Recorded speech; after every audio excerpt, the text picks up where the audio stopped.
Hello and welcome back to my channel. My name is Bunny Cakes, and if you're new here, welcome for the first time. Today I'm going to do another discussion question sort of video. The last one did pretty well. I've kind of done a version of this question once before, back when I very first started my channel, but I didn't have a whole lot of activity on my channel back then, so I'm going to kind of do a redo on it. And this has been something that I see pop up from time to time. And it's effectively, are audiobooks reading or not? And what qualifies as reading? So, I go through periods where I'm constantly reading books and periods where I'm not reading books so much as I'm reading other content. So there were a couple years ago that I didn't feel like I was a reader anymore. But when I really looked back on it, I was reading just as much. I was just reading differently than what's normally thought of as reading. So instead of reading books, I was going on, like, this was before Reddit was a thing, or at least for me, before it was a thing. I was going on, like, thought catalog and creepypasta and and fan fiction sites, and I was reading short stories that people wrote and true crime blogs and that sort of thing. And to me, when I think back on it, that is just as much reading as picking up a book, because I'm still absorbing somebody's story. Somebody took the time to write that. Maybe they're not widely published or anything, but I think that should count as reading too, even if I can't quantify it by adding it to my reading goal on Goodreads. There's no ISBN to add or pages to flip or anything.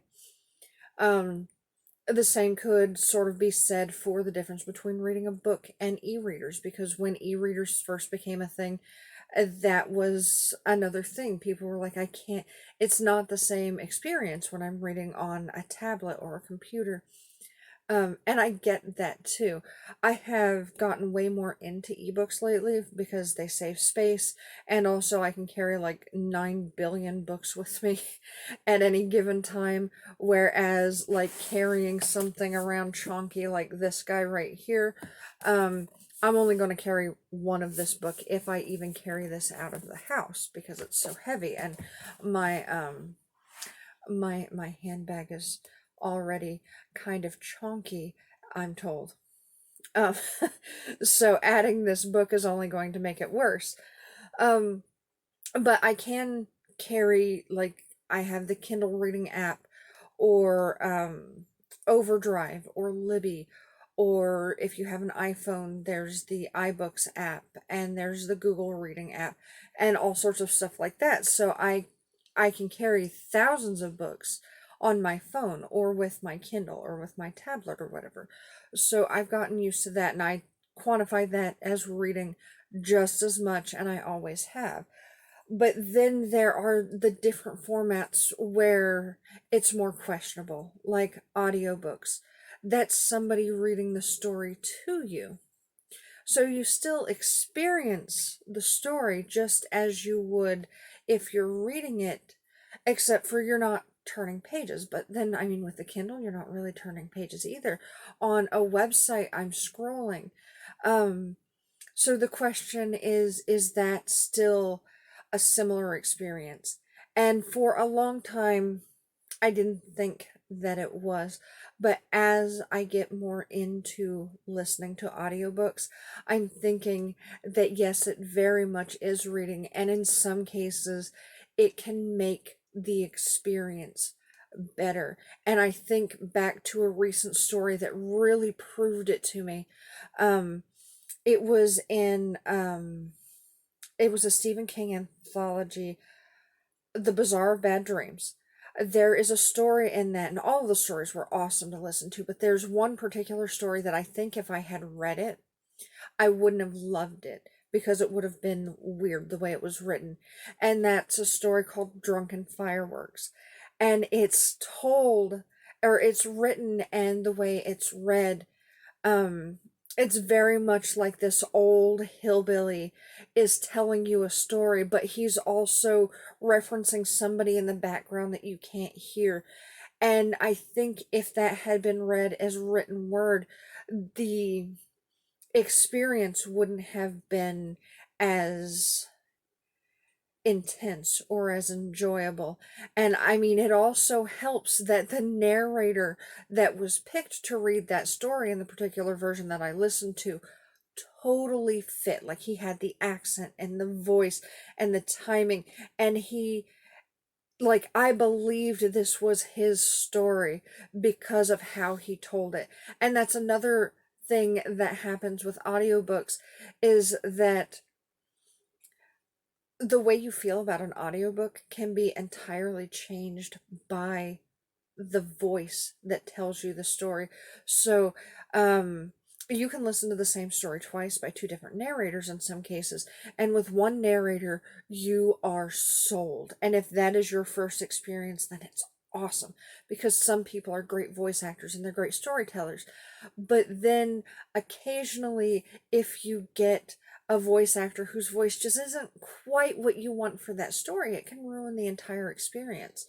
Um, and so as I'm getting more used to audiobooks, I am very much believing that it is reading just as much, because much like reading the short stories and creative writing from creepypasta and thought catalog, it's just a different way to absorb the story. And in some ways, it can be so much better because you get that almost more like a social interaction, and you get that more human experience.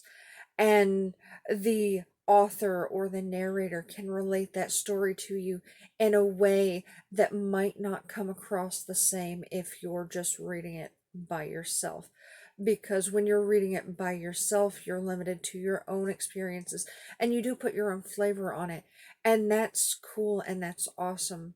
But in especially with specific stories, there are times where it is just so much better as audio.